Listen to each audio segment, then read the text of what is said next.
चारी तुझं सनत कुमारी वंदीजे. घरी तुमच्या किती पत्न्या येतात? 16,108 बाया आहेत, तुम्हाला बायका येतात. आणि 1,60,000 संतती आहे देवाला. मुलं मुली किती आहेत? 1,60,000. आणि इतक्या मुलामुलीचा बाप ब्रह्मचारी कशात बसणे, नाही का? किती मुलं मुली येतं? 1,60,000 बायका किती आहेत? 16,108. आणि मुलं मुली 1,00,000 आणि इतका असून तुम्ही कोण आहेत? ब्रह्मचारी. शास्त्र सुद्धा तुम्हाला बंधन करता येईन. शास्त्र सुद्धा म्हणतंय खरंय कोण आहे ते? ब्रह्मचारी. जरासं मी महत्व आलं तर वेदशास्त्र बंधन घालतंय त्याला. आणि एवढा मोठा परिवार तुमचा, आणि तुम्ही कसे आहेत? ब्रह्मचारी. वेदांत शास्त्राला सुद्धा त्याच्यामध्ये दम नाही बरं का. म्हणून नांदसी 1,60,000 कुमारी, तरी तू बाळ ब्रह्मचारी. तुझं सनत कुमारी वंदीजे. तू असणारा बाळ ब्रह्मचारी असं. आणि महान संत सनातन जे काही 4 असणारे मानसपुत्र ब्रह्मदेवाचे तुला ते मानतात सगळ्यात श्रेष्ठ असणारे. काय वैभव आहे देवा तुमचं. तुझे ब्रह्मचार्याची थोरी. शुक नारद वंदिती श्री, हनुमंत लोळे पायावरी. तू ब्रह्मचारी नैष्टिक. काय तुमच्या ब्रह्म आणि पणाची थोरीवी हो. तुम्ही ब्रह्मचारीपणाचा केवढा थोर आहे. व्यास सुखाचार्य हे तुमच्या त्या थोरीचं वर्णन करतात. आणि हनुमंत तुमच्या पायावर लोळतात. कारण का? तू नैष्टिक ब्रह्मचारी आहेस असं सगळ्यांच्या लक्षात आलेले देवा. म्हणून तुझी सेवा करतात. व्रतबंध नवता आधी तो भोगिली गोवळी पेंधी. तो तू ऊर्ध्वर येता त्रिशुद्धी. तुझं भीष्मवंदी सर्वदा. पहा, तुमचा व्रतबंध व्हायच्या अगोदरच तुम्ही त्या गोवळ्याच्या मुली संग रक्त झाली. आणि तिच्या संग रक्त होऊन सुद्धा तुम्ही ऊर्ध्वर येता असल्यामुळं, इतकं तुमचं शुद्ध स्वरूप तुमच्या समजुतीमध्ये असल्यामुळं काय झाले? भीष्माचार्यासारखे महान महान असणारे आणि असणाऱ्या व्यक्ती तुम्हाला नमस्कार करत होत्या. काय तुमचं वैभव आहे, नाही का? अशा वैभवाला आणि भोगणारा जो देव आहे, तर तो देव आणि सुद्धा वैभववान आहे का? जीव बी तसाच वैभववान आहे. जीवाच्या देवाच्या वैभवामध्ये आणि जीवाच्या वैभवामध्ये जमीन आसमानाचं फरक आपल्याला अनुभवायला येतोय. पण तो फरक जीवाकडे जो आला आहे, तर तो फक्त भ्रांतीमुळेच आला आहे. जीवाचं स्वरूपसुद्धा परमात्मा स्वरूपासारखंच स्वच्छ आणि शुद्ध आहे. देवाचं स्वरूप निर्गुण आहे. जीवाचं सुद्धा कसं आहे? निर्गुणच आहे. स्वरूपाबद्दल दोघांचं सारखेपण आहे. म्हणून तर ज्ञानोबा हरिपाठामध्ये म्हणतात, एक हरी आत्मा जीव शिव सम म्हणतात. आणि पुन्हा वाया तू दुर्गमा, दुसऱ्या मार्गामध्ये मन घालू नका, असं स्वरूप आपलं सुद्धा आहे. असं आपल्याला साधू संत लक्षामध्ये आणून देतात. म्हणून एकाग्रतेनं संतांच्या बोलण्याकडे लक्ष ठेवलं पाहिजे. कोणाच्या बोलण्याकडे लक्ष ठेवासारखं वातावरण आहे? आता लक्ष कुणाकडे पाहिजे? फक्त संतांच्या असणाऱ्या शब्दाकडे लक्ष पाहिजे, नाही का? ज्ञानोबराय लिहितात, काय म्हणतात ज्ञानोबराय? की एकाग्र करी मन, त्याने होईल समाधान रे. जवळी आसता जगत जीवन, का धुंडाळीसी वन. एकाग्र करी मन, त्याने होईल समाधान रे. म्हणून एकाग्रता वरण्याकरता आपल्याला एकच लक्षात आलं पाहिजे की हे सगळं जे आपल्या समोरचं एक खोटं आहे. एकात्मता वरायला वेळच लागणार नाही. आपलं काऊन लक्ष इकडे? हे खरं वाटतं, इतकाच घोटाळा आहे. हे जे जगत आहे का आपल्या समोर, हे खोटं आहे, खरं नाही. गज साधू संत अनेक अभंगामधून वर्णन करतात, पण तिथंच येतं की आपलं संतांच्या बोलण्याकडे लक्ष नाही. धन दारा पुत्र जन याच्या विरहित जगात काय आहे? बंधू स्वैर्य पिशून, सर्व मिथ्या हे जाणून. शरण रिघा देवासी, माया विघ्ने भ्रमला खरे. म्हणता मी माझेनी घरे, हे तो संपत्तीचे वारे. साचो कारे जाईल. आणि याची जोपासना करीत असताना आयुष्य चाललेले, आयुष्य जात आहे पहा. काळ जपत असे महा, स्वहिताचा घोर वहा. ध्यानी रहा श्रीहरीच्या. म्हणून संतांच्या शब्दाकडे एकाग्रतेनं लक्ष. सुखी व्हायचंय नाही तुम्हाला? आपल्याला सुख आवडतंय की नाही? अरे ते आपलं स्वरूप आहे. सुख काऊन नाही आवडायचं आपलं स्वरूप? आपल्याला सुख का आवडतंय? ते आपलं स्वरूपच आहे. पण आपलं स्वरूप आपल्याला सुख वाटतं का? आणि जर आपलं स्वरूप सुख वाटलं असतं तर आपण विषयातल्या सुखाकरता लुसलुसी केली असती का? नसती केली. कारण त्याच्यात तर सुखच नाही आहे. कोण लक्षात आणून देईन आपल्या? कोण नाही, फक्त साधू संतच लक्षामध्ये आणून देतात. आणि परमात्मा त्याच स्थितीवर होते. आपल्यासारखाच अवतार धारण केलाय. आपल्यासारख्याच बायका एक एक केल्या का देवानं? होय, किती केले बायका? आपण वर्णन ऐकलं, 16,108 बायका करून अगदी समजुतीनं देव आणि स्वच्छ समजूत असल्यामुळं त्या बायकाचा त्याला काय नव्हता, स्पर्शसुद्धा आणि शास्त्रसुद्धा लावू शकत नव्हतं. असं परमात्म्याचं जे विधान आहे ना, तर त्या विधानाचं आणि देवाच्या जीवाच्या स्वरूपामध्ये तीळ मात्र फरक नाही, हे आपण लक्षात घ्यावं. म्हणून नवलक्षको आ कंठापासी तुझ बांधवे ना ऋषिकेशी, तो तू भावार्थे बांधिलासी रास क्रीडेसी गोपिकी. पहा, 9 लाख गायी देवाकडं होत्या. 9 लाख गायांच्या आणि दोऱ्या गवळणीने एकत्रित केल्यानंतर देवाला बांधू लागले. बांधल्या गेला नाही देव, नाही का? किती दोऱ्यानी बांधलं देवाला? 9 लाख गायीच्या दोऱ्या सोडून आणल्या देवाला बांधायचे प्रयत्न केले. देव बांधल्या गेला नाही. पण गोपिकांच्या संबंधानं इतका प्रेमानं बांधल्या गेलाय देव की त्या गोपिकाचं शब्द ओलांडत होता का? किती बांधल्या गेला होता. आपण सुद्धा आता बांधलेले आहोत का मोकळे आहोत? मोकळेच आहोत. पण घरी गेलो लहान रांगतं बालक जर आपल्या पायाला येऊन धरलं तर आपण त्याला झुगारून जाऊ शकतो का? नाही. कारण त्याच्या प्रेमाला इतके बांधल्या जातो आपण की पाय पुढं टाकत नाही का पायामध्ये? नाही का? शक्ती नाही का त्या बालकामध्ये? काय शक्ती आहे का एवढी? पण ते आपल्याला ते बालक आणि पाय उचलू देतं का? उचलतो का? पाय उचलल्या जातो का आपला? असा परमात्मा नाथ महाराज वर्णन करतात की 9 लाख गायांच्या दोऱ्याने देव बांधल्या गेला नाही. नाथ महाराज लिहितात, नवलक्ष गो कंठपासी तुझ बांधवे ना ऋषिकेशी, तो तू भावार्थे बांधिलासी रास क्रीडेसी गोपिकी. जैसे जैसे त्यांचे मनोरथ तैसा तैसा तो क्रीडा करीत, सामास रात्री करुणी तेथ तत्प्रेमयुक्त विचरसी. जसं जसं त्या गोपिकांचा मनोरथ होता, त्यांच्या मनामध्ये जशा जशा इच्छा होत्या, तेव्हा देवानं 6 महिन्याची रात्र केली. हो, 6 महिन्याची रात्र केली. आणि गोपिकाच्या संगतीत रासक्रीडा देवानं कसं केलं की एक गोपिका एक परमात्मा, एक गोपिका एक परमात्मा, चौकून फेर धरलेला आहे.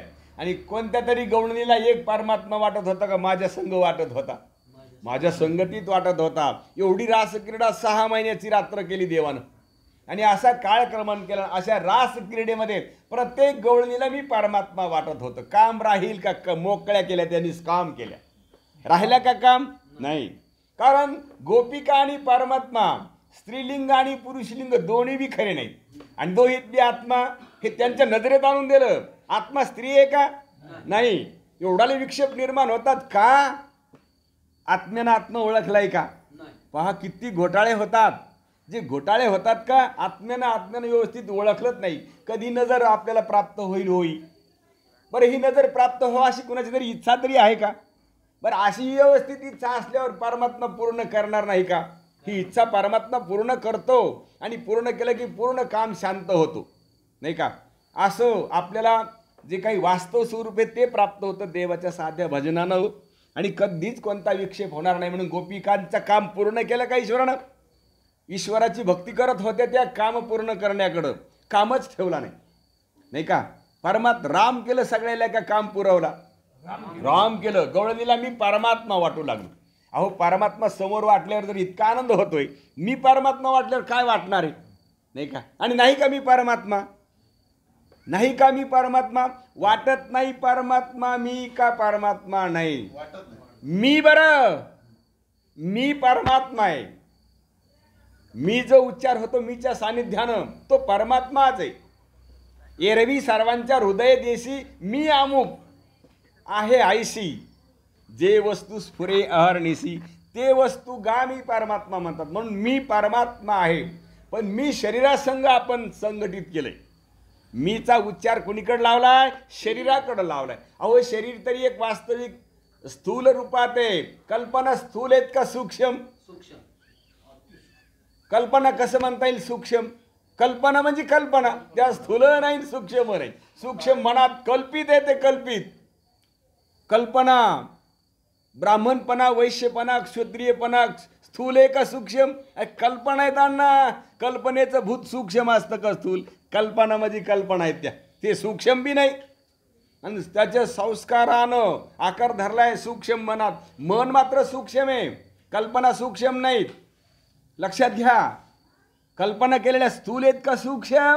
अरे स्थूल कल्पना म्हणजे कल्पना आहेत त्या कशा सूक्ष्म असू शकत्या? नाही. लक्षात घ्या. कल्पना कशा आहेत? कल्पना म्हणजे कल्पना केलेली आहे. हा, अंतःकरणात कल्पित पदार्थावर केलेली कल्पना. पदार्थच खरा नाही ना तो, नाही का? स्वप्नातले पदार्थ स्थूल आहेत का सूक्ष्म? सांगा आता. भासमान आहेत राव. आणि भासमान पदार्थाच्या केलेल्या कल्पना मग भासमान. मग स्वप्न जर भासमान तर हे तरी काय आहे? लक्षात घ्या. रज्जू सर्पाकार भाषेले जगदंब. लक्षात घ्या. असं असणारं हे वातावरण आपल्याला नीट करता येते. आता जर त्या सूक्ष्म असत्या तर मुरल्या नसत्या. मन सूक्ष्म आहे की नाही? पण ते मुरवलं तर मुरतं, नाही तर उरतं. तुका म्हणे मग मुरे मन मुरे, मग जे उरे ते तू, असं तुकोबाराय म्हणतात. म्हणून मन एक सूक्ष्म आहे आणि ते बी कल्पनेचाच गठ्ठा आहे. कशाचा आहे? कल्पनेचाच गठ्ठा आहे. लक्षात घ्या. असं असणारं जे आपलं वास्तव स्वरूप ते आपल्या लक्षात घेण्याकरता ह्या सगळ्या कल्पना खोट्या आहेत. आणि खोट्याच कल्पनाला आपण सत्य समजलेले असल्यामुळं मन बी तसंच कल्पनारूप झाले. म्हणून मन सूक्ष्म म्हणावं लागतं, पण वास्तविक ते खरंच नाही ना, कारण ते परमात्मा रूप होऊन जातं. मन काय होतं? परमात्मा रूप होऊन जातं. म्हणून मनही उरत नाही. आणि उरलेलं मन मात्र 84 लक्षेला नेल्याशिवाय राहत नाही, नाही का? कबीरदास एके ठिकाणी म्हणतात, माया मरे मन मरे माया मरे, मरमर गये शरीर, आशा तृष्णा ना मरे, कहे गये दास कबीर. म्हणून आशा तृष्णा ज्या मनात राहतात ते मन जर नाही मेलं तर कुठपर्यंत बी आपल्याला कामाला येतं. आणि ते मन मारता येतं. शरीर मारण्याची गरज नाही. आत्मा मारला तरी मरत नाही, आणि मन मारलं तर मरत नाही, तर जीवाला घेऊन चौकट फिरत. असं त्या मनाचं. म्हणून कल्पना कशा येतात? नाही का? शरीर स्थूल आहे, कल्पना कशा येतात? भासमानाचे त्राव कल्पना. हां, म्हणून त्या कल्पना आणि त्या कल्पनाचा संचय आपल्याला मावळून टाकता येतो. एका जनार्दनी कल्पची मुराला, मग तोच हरी झाला ब्रह्मरूप. अशी असणारी स्थिती आपल्या लक्षात यावं, असं परमात्म्याच्या लक्षात आलेलं आहे. म्हणून तोच परमात्मा. आणि कसा आहे तर ते नाथ महाराज त्याच परमात्म्याचं वर्णन करतात. जैसे जैसे त्यांचे मनोरथ, तैसा तैसा तो क्रीडा करीत, सामास रात्री करून तेथ तत्प्रेमयुक्त विचरसे. म्हणून त्या गोपिकांचं जसं जसं मन होतं तसा तसा तुम्ही झाले. आणि 6 महिन्याची रात्र करून त्या ठिकाणी तू त्यांच्याबरोबर आचरण केलंस. तो तू कामाशी ना आतळत, कामिनी काम पूर्ण करीत, लाजऊनी वेद वेदार्थ गोपिका समस्त तारिल्या. तुम्ही त्याच कामाला न आतळता, हात लावलाय का? स्पर्श केलाय काय? त्या कामाला न आतळता महाराज कामिनीचा असणारा काम पूर्ण केलाय, कामाला न आतळता. बरं. आणि अशा प्रकारच्या वेदविधीलाही लाजवलं तुम्ही. वेदविधीला लाजवून आणि काय केलंय? गोपिका सगळ्या तारून नेल्या. काय केल्या? गोपिकांचा उद्धार केलाय का? गोपिका स्वतःला काय ज्या समजीत होत्या ते खोटं केलं का त्याचा उद्धार केला? हां, नाही. त्यांचा काय जो समज होता तो समज खोटा आहे त्यांच्या लक्षात आणून दिलं, नाही का? गोपिकांचा काय जो समज होता का तो समज काय झाला तर तो खोटा समज होता. आणि त्यांच्याबद्दल जो खरा समज त्यांच्या लक्षात आणून दिला. आता उद्धार केला का त्या बद्ध नव्हत्या ठरल्या? बद्ध नाही ठरल्या असं त्यांचं कंडिशन देवानं बनवलंय. आता बद्ध नाही ठरल्यावर वेदाचं विधान काय लागेल देवाला? अशी स्थिती देवाची होती. म्हणून गोपिका तारिल्या प्रेमाद्भुते, गायी तारिल्या वेणुगीते, गवळीये तरिले समजते श्रीकृष्णनाथे निजयोगे. म्हणून गोपिका ज्या आहेत ना, अद्भुत प्रेमाच्या संगतीनं त्यांचा उद्धार केलाय, गायीचा उद्धार केलाय वेणूच्या गायनानं, आणि गवळी अशा प्रकारच्या संगतीनं कृष्ण परमात्म्यानं तारून नेले. कंस तारिला दुष्टबुद्धी, व्याध तारिला अपराधी, ऐसा कृपाळू तू त्रिशुद्धी, संसार अवधी श्रीकृष्णा. कंसाला सुद्धा दुष्टबुद्धी वानालाही तू तरुण नेलंस. व्याध अशा प्रकारचा महान अपराधी होता, पण त्याच्यावरही कृपा केली तो आणि त्याचाही उद्धार केला आणि या संसाराची अवधी त्यांची पार नाहीशी केली. न उल्लंघवे श्रीकृष्णाच्या बोला, येमे गुरुपुत्र आणि न दिधला, तो श्रीकृष्ण निजतनू त्यागिता झाला, जो नव्हे अंकिला कळीकाळा. आता कृष्ण परमात्म्याच्या शब्दाचं उल्लंघन यमानं सुद्धा नाही केलं. यमानं त्यांच्या गुरुचा मुलगा कृष्ण परमात्म्याच्या आणि शब्दाची सेवा करून काय केलंय की तो परत आणून दिलाय. अशा प्रकारचा परमात्म्याचा अद्भुत महिमा. हा संदीपन गुरुचा मुलगा यमलोकात गेलेला सुद्धा परमात्म्यानं काय केलं तो परत आणून दाखवला होता, आणून दिलेला आहे देवानं. म्हणून भगवती कळसाध्याय जेथे निजधामा जाईल देव, तो अति गहन अभिप्राव सांगे सुका देव आणि परीक्षितेची. म्हणून त्याच असणाऱ्या आणि परमात्म्याचा एवढा महिमा आहे आणि त्या परमात्म्याचा आता निजधाम गमन होणार आहे. म्हणून परीक्षितीला आणि शुकाचार्य राजा परीक्षिताच्या लक्षामध्ये आणि देवाचं असणारं निजधाम गमन ज्या कळस अध्यायामध्ये आहे त्याचं वर्णन करतात. तो अति गहन असणारा अभिप्राव आणि शुकाचार्य राजा परीक्षितीला सांगतात. आणि कळसावर ते न चढे काम, तेवी देवे ठाकिल्या निजधाम, राहिला निरूपण संभ्रम, कळस उपक्रम या हेतू. म्हणून कळसाच्या वर काय काम राहतं? सगळ्या मंदिराच्या कामाचा उभारणी कुठपर्यंत? कळसापर्यंत. कळसाला काम गेलं की त्याच्यावर काही राहिलेलं नाही. त्याचप्रमाणे या ठिकाणी आणि या निरूपणानंतर आणि अशा प्रकारचा कोणताच समभ्रम राहण्यासारखा योग नाही. म्हणून याच अध्यायाला आणि कळस अशा प्रकारचा म्हटल्या जाते. वेदशास्त्रार्थ निज निर्वाह, देही न उपजे अहम भाव, तो हा 31वा आणि अध्याय.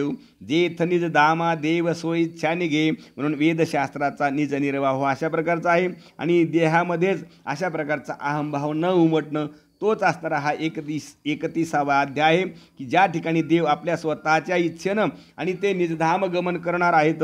श्रीकृष्णाचे निजधाम गमन ब्रह्मादिका अतर्के जाण, एका जनार्दना कृपा पूर्ण विषेद व्याख्यान सांगेन. म्हणून कृष्ण परमात्म्याचं जे काही निजधामाचं गमन आहे ते असणारं गमन आणि ब्रह्मादी देवाला सुद्धा अतर्के आणि भगवान शंकराला सुद्धा अतर्के असणारं आणि त्या परमात्म्याचं जे काही निजधाम गमन आहे तर मी जनार्दनाच्या कृपेनं तुमच्या आपच्या समोर व्याख्यान करून विस्तार करून सांगन असं नाथ महाराज म्हणतात. दारुके द्वारका प्रयाण, केलिया निजधामा निघे श्रीकृष्ण, तय निर्यान काळीचे दर्शन, पाहो देवगण सोय आले. आता दारुकानं काय केलेले? द्वारकेकडं प्रयाण केलं. परमात्म्याचं स्वरूप जसं आहे तसं लक्षात आलं की दारू तिथं घोटाळला नाही. उद्धवाची बी तीच कंडिशन. जसंच्या तसं लक्षात आल्यानंतर काय झालंय की ते त्या ठिकाणी घोटाळले नाही. उद्धव, मैत्रेय आणि विदुर काका ह्या चौघालाही ब्रह्मज्ञान देवानं करून दिल्यानंतर घोटाळलेच नाही कुठंच. आपण जीव काहून घोटाळतात कुठंही? त्यांना आत्म्याचं देहरूपानं ज्ञान आहे म्हणून ते कुठंही घोटाळतात नाही का. आणि आत्म्याचं ब्रह्मरूपानं ज्ञान झाल्यावर घोटाळ्यासारखी कंडिशन कुठे? ब्रह्म कुठं नाही, ब्रह्म कोण नाही. कण कण जर ब्रह्म आहे नाही का. ब्रह्म सर्वगत सदा सम असं साधू संत सांगतात. जेथ अनु नाही विषम, ऐसे जाणती ते अति दुर्गम, तयांची भेटी झाली या भाग्य परम हो.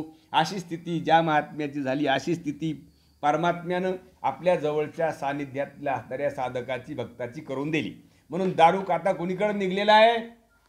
बद्रिकाश्रमाकडे निघलेला आहे. म्हणून दारुके आणि द्वारकेला निघलेला आहे. म्हणून दारुके द्वारका प्रयाण, केलिया निजधामा निवे श्रीकृष्ण, तय निर्णय काळी निर्यान काळीचे दर्शन, पाहो देवगण सोय आले. म्हणून दारुकानं द्वारकेकडं प्रयाण केलेलं आहे आणि आता देव निजधाम गमन करणार आहेत. म्हणून सर्व स्वर्गातले देवलोक सुद्धा आणि आपले आपले इमानं घेऊन आणि त्या स्वर्गामध्ये आले. तर तेही अर्थीचे निरूपण श्रीसुख सांगे आपण, श्रोता परीक्षिती सावधान, श्री कृष्ण निर्याण आणि श्रवणार्थी म्हणून त्याच अर्थाचं निरूपण शुकाचार्य राजा परीक्षितीला सांगतात.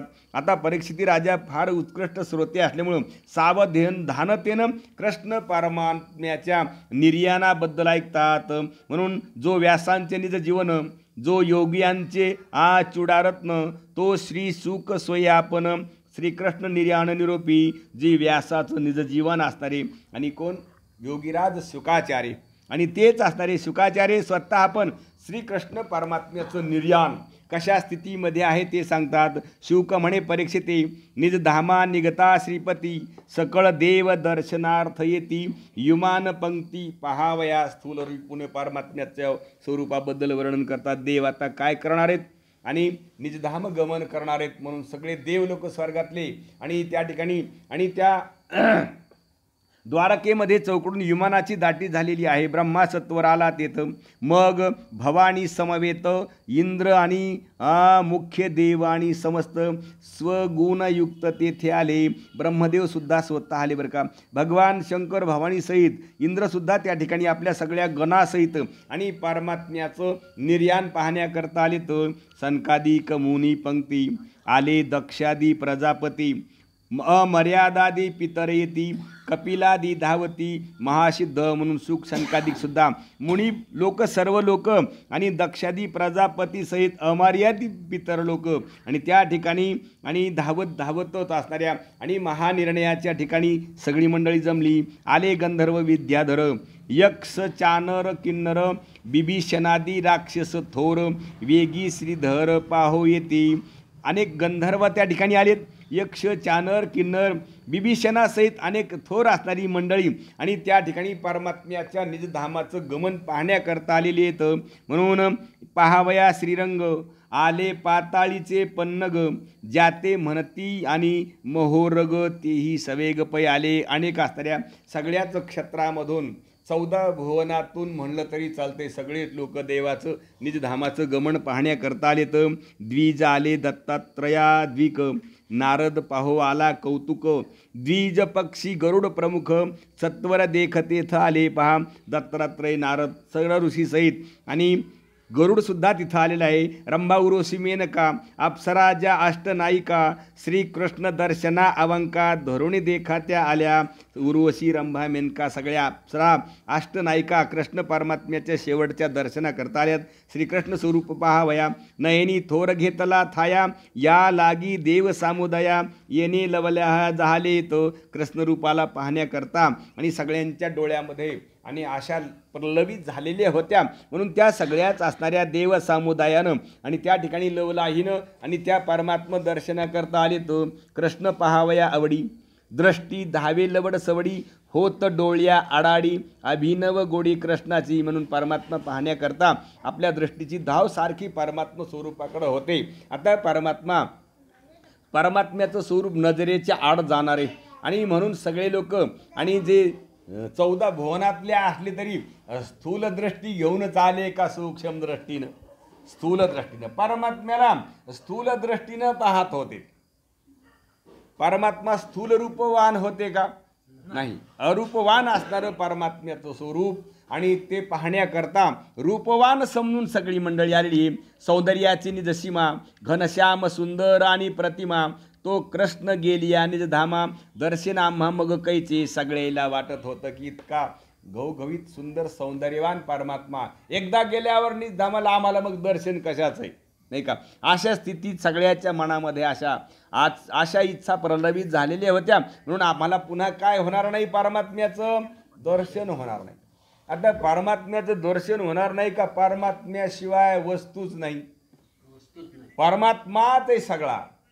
काय आहे हे सगळं? परमात्माच, नाही का. म्हणून असाच परमात्मा लक्षात नसल्यामुळं सगळ्यात लोकांची वड कुणीकडे होती? सगुण रूप पाहण्याकरताच होती बरं का. म्हणून आणि श्रीकृष्ण कर्मस्वये वर्णित, श्रीकृष्ण चरित्र गीत गात, मिळवणी सुरवर समस्त, आले दर्शनास्त सर्वर्थ आणि सत्वर. म्हणून कृष्ण परमात्म्याच्या बद्दल कर्माबद्दल स्वतःच त्या कर्माच्या वर्णनाचं वर्णन करीत असताना कृष्ण चरित्र गीत गात कृष्ण परमात्म्याचं गायन करतच सर्व मंडळी तिथं आली. विमान श्रेणी आकाशी तेथ दाटलिया चौपाशी, सन्मुख देखुनी ऋषिकेशी, जे जे कराशी तीही केले. म्हणून सगळ्या विमानांची दाटी झालेली आहे. आणि श्यामसुंदर परमात्मा घवघवीत पाहिल्याबरोबर सगळ्यांनीच काय केले, परमात्म्याचा जय जयकार केला. आणि देखून श्रीकृष्णनाथ भक्ती उद्रेक झाला चित्त, आणि दिव्य सुमनांते वर्षत मिळवणी समस्त समकाळे. कृष्ण परमात्म्याला पाहिल्याबरोबर त्या भक्तीनं अंतकरण उत्तू आलं त्यांचं. आणि त्या असणाऱ्या उतावळ भावामध्ये त्यांनी आणि पुष्पाची वृष्टी, फुलांची वृष्टी केली बरं का. दिव्य सुमनांचा रोळा कृष्ण चौपाशी विखुरला, त्याने श्रीकृष्ण शोभला त्या काळा. घन श्याम लीला साजरी. दिव्य सुमनांच्या असणाऱ्या आणि त्या फुलाच्या वर्षावानं कृष्ण परमात्मा एखाद्या विखुरलेल्या चंद्रासारखं वाटू लागले, शोभायमान दिसू लागले बरं का. म्हणून कृष्ण परमात्मा शोभायमान आणि घनश्याम रूपामध्ये आणि दिसत होते. देव पावले शीघ्रगती, ब्रह्मा देखिला शंख सन्मुख स्थिती, सदाशिव समविभूती, त्यातेही श्रीपती देखता झाला. आता सगळ्या देवानं आणि शीघ्रगतीने येऊन धावत चौकून येढा टाकलाय देवाला. देवानं पाहिलं, ब्रह्मदेव बी समोर आहे, भगवान शंकर बी आलेले आहेत. हे देवानं पाहिलेले आणि ह्या सगळ्या आणि सम आपल्या विभूती आहेत हे सुद्धा देव स्वतः पाहत होते. इंद्रादिक निज विभूती त्यात देखोनी श्रीपती, स्वनेत्र पद्म कलाकृती, त्या सहज स्थिती झाकिले. समोर देवाच्या इंद्र त्या विभूती पाहत असताना इंद्रादिक देवसुद्धा देवानं आपल्या समोर बघितलेत.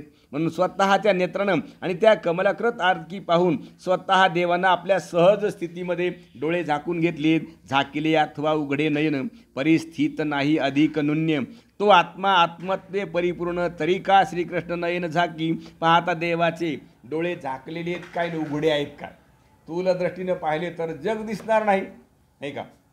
जग दिसणार नाही का. आपलं जर मन आवरायचं जर म्हणलं डोळे झाकून घेतले तरी पण बाहेर दिसत नाही का. का नसलेलं दिसतं. हां, असलेलंच काय नसलेलं सुद्धा दिसतं. असं पाहणारं मन उघडच असल्यामुळं आणि अशा स्थितीमध्ये उघडे काय झाकलेले काय, म्हणून त्या ठिकाणी कमी अधिक नाही, आत्मा आत्मत्वानं परिपूर्णच आहे. असं कृष्ण परमात्मा डोळे झाकल्याचं घोतक देवानं दाखवले. देखून देव समुद्भाव, काही न बोलता देव, नेत्र झाकावया कोण भाव, तो अभिप्रावाव धारा. आता सगळ्या समोर आपल्या सगळ्यांच्या आणि देवानं पाहिले की आपल्यासमोर सगळ्या देवांचा समुदाय जमलेला आहे. डोळे झाकायला काय त्या ठिकाणी भाव आहे, पण त्यांचा तो भाव सगळ्यांच्या ठिकाणी वर्षाव करण्याकरता देव काय करतात. द्वारके असता श्रीकृष्णनाथ, सुरवर प्रार्थवाले तेथ, तीही विनविला देवकी सुत, दास समजता कृपा पाही. आता त्या द्वारकेमध्ये भगवान परमात्मा असताना सगळे सुरवर लोक त्या ठिकाणी येऊन देवाची प्रार्थना करीत होते. त्यांनी परमात्मा आणि देवकी सुताची प्रार्थना केली आणि त्या ठिकाणी देवाची विनंती केली. असा असणारा सर्व समुदाय आणि त्या ठिकाणी आलेला आहे. म्हणून सुद्धा आणि हे देव लोक कोणत्या कक्षेत बसतात, कोणत्या भक्तीमध्ये, कोणत्या मुक्तीमध्ये काही सांगता येत नाही, नाही का. सलोकता समीपता स्वरूपतेमध्येच बसतात ते. पण सायुज्य मुक्तीमध्ये गेल्याशिवाय परमात्मा जसाच्या तसा किंवा आत्मा किंवा जीवाचं स्वरूप जशाच्या तसं कळत नाही. कारण सायुज्य मुक्तीमध्ये असं सामर्थ्य आहे की परमात्मा जीव दोन नसतात. म्हणून तर नामदेवराय म्हणतात, मुक्ती सायुज्यता वरा हेच करा बापांनो. इतक्या जवळचे देव लोक असून त्यांना देव कळाना. आपण बी देव तरी वाटायला का. बरं देव आहोत आम्ही असं वाट नका वाटायला ना त्यांना. आपण देव आहोत म्हणून देव पाहाला देव आलेत, देव कळायला का हे तरी कळायले. आणि आपण नेहमी प्रमाण घेतो, देव पाहावया गेलो तो देवाची होऊनी ठेलो. म्हणून असं सद्गुरूच्या संगतीमध्ये घडत असतं. कुणाच्या? संतांच्या. सद्गुरू वाचोनी सापडेना सोय, धरावे ते पाय आधी आधी. अशा स्थितीमध्ये संतांच्या संगतीमध्ये देव जसा आहे तसा कळत असतं. जगही जसं आहे तसं कळतं. आणि संतांच्या संगतीमध्ये देव कळला की जीव राहत नसतो, जगही राहत नसतं आणि सगळं ब्रह्मरूप होत असतं. म्हणून इतक्या जवळ जाऊन सुद्धा काय झालं, ह्या लोकांना देव कळाला का. बरं देवाला ही कंडिशन कळली नाही का. हे सगळे भ्रांतच आहेत. देव असून सुद्धा कसे ते भ्रांतच आहेत असं देवाच्या लक्षात आलंय. फक्त देवाच्यात, बाकीच्यांच्या लक्षात आलंय का. म्हणून आता त्यांनी प्रार्थना करायला सुरुवात केली. आणि प्रार्थना केल्यानंतर भगवान पुढं काय बोलतात तर, स्वर्ग लोकादी लोकपाळ आम्ही तुझे दास सकळ, निज धामा जाता एक वेळ आश्रम, आणि सकळ पुनीत किजे. देवा, तुम्ही आता स्वर्गाला जाणार आहेत, हे खरं आहे. तुम्ही आता निज धामाला जाणार आहेत, पण एक वेळेला काय करा, आमचा आश्रम पुनीत करा. काय करा, तुमचे पाय आमच्या आश्रमाला लागू द्या. तुमचे पाय आमच्या घराला लागल्यावर काय होईल, आमचं कल्याण होईल. असं वाटतं की नाही आपल्याला बी? महाराज बी आले तर महाराजांना आपल्या घरी न्यावं वाटतं. म्हणजे आणखीन बी घर खरंच वाटतं की नाही? सुधरावा. चिंतनातल्या माणसानं तरी महाराजाला घरी न्यायची तयारी करावं का नाही? आणखीन काय झालंय? हो ना. काल मी एक जणाच्या घरी गेलो, त्यांचं घर डोक्याला लागत होतं हमेशाच, पण आता याच 2 महिन्यात त्यांनी मस्त छान बांधलंय पद्धतशीर. हा, नाही नाही, घरून बांधलं त्यांनी, घरून बांधलंय. आणि मी घरी गेल्यावर ते म्हणले, महाराज, मी म्हणलं खूपच छान केलं. आता ते म्हणले, हो, एकदा या वर पाहायला. आणि वर नेलं मला भलं चौरस त्यांचा सलाब, आणि सलाब टाकून म्हणले, महाराज, इथं महाराजांचं प्रवचन करायचं आहे आता. म्हणजे चांगली गोष्ट आहे. हां, आणि कारण त्यांचीच कृपा आहे. म्हणलं असं नका म्हणू, महाराजांच्या संतांच्या कृपेने घरं नसतात होत, मोक्ष होत असतोय. संतांच्या कृपेने मोक्ष का चांगली घरं, हा, मोक्ष होत असतो. तुम्ही आता मला म्हणले आपण दोघंच आहेत, आता पुन्हा असं म्हणू नका. ही ते म्हणले ही बापूराव महाराजांची कृपा आहे. म्हणलं तुम्ही, हा, म्हणलं तिथं गेल्यावर तर मग एकदमच भाडकं होईल. तुम्ही असं करू नका. हा, त्यांना इथं आणा, चिंतन करा, समजून घ्या, पण त्यांची ही कृपा आहे असं समजू नका. त्यांच्या कृपेनं मोक्ष होत असतो. त्यांच्या कृपेनं ब्रह्मरूपता प्राप्त होत असते. ब्रह्मरूपता निश्चित होत असते. प्राप्त होत असते म्हणल्यापेक्षा बी निश्चित होत असतं, नाही का? आणि त्यांच्या संगतीत गेलो की त्यांचं संगतीचं लक्षणच सांगतं की जग ब्रह्मरूप जाण, हेची साधूचे लक्षण. साधू काय करतात, संत काय करतात, हे जग ब्रह्मरूपानं आहे असं आपल्या लक्षामध्ये आणून देतात. म्हणून अशी कृपा आणि त्यांची नसते हे लक्षात आलं. अरे, जवळचे देव इतक्या जवळ गेले तरी त्यांच्या लक्षामध्ये आलं नाही. आता ते काय म्हणलेत, तुम्ही काय करा, एकदा आमच्या आश्रमाला या आणि आमचा आश्रम पुनीत करा. पण आता देव त्यांची भ्रांती दूर करतो का त्यांचा आश्रम सुधरितो, आता हे आपण उद्या पाहू. पुंडलिक वरदा हरी विठ्ठल, श्री ज्ञानदेव तुकाराम. विठाला विठाला विठाला विठाला, विठाला विठाला विठाला विठाला विठाला विठाला विठाला विठाला विठाला विठाला विठाला विठाला विठाला विठाला विठाला विठाला विठाला विठाला. पुंडलिक वरदा हरी विठ्ठल, श्री ज्ञानदेव तुकाराम. माऊली ज्ञानेश्वर महाराज की, जगद्गुरु तुकाराम महाराज की जय. वेळ जरा जास्त